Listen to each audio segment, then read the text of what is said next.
உங்கள் அனைவருக்கும் என்னுடைய முதற்கண் வணக்கத்தை தெரிவித்துக் கொள்கிறேன்.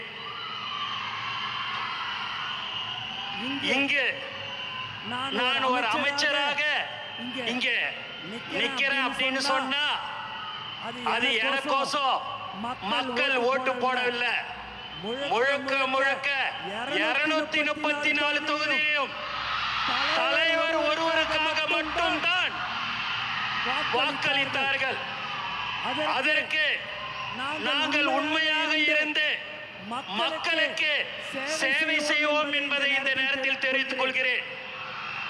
மாண்பு முதலமைச்சர் சொல்வதெல்லாம் மக்களுக்கு சேவை செய்வது மட்டும்தான் உங்கள் வேலையாக இருக்க வேண்டும்.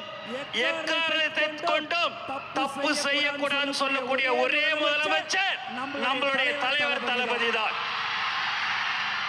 எப்போதும் சட்டமன்ற உறுப்பினராக இருக்கலாம், அமைச்சராக இருக்கலாம், ஆனால் நான் என்றும் தலைவர் தளபதியோடைய தொண்டராக கடைசி காலம் வரைக்கும் இருப்பேன் என்று கூறிக்கொண்டு எனக்கு வாய்ப்பு கொடுத்த அனைத்து நல்ல உள்ளங்களுக்கும் நன்றி கூறி விடைபெறுகிறேன்.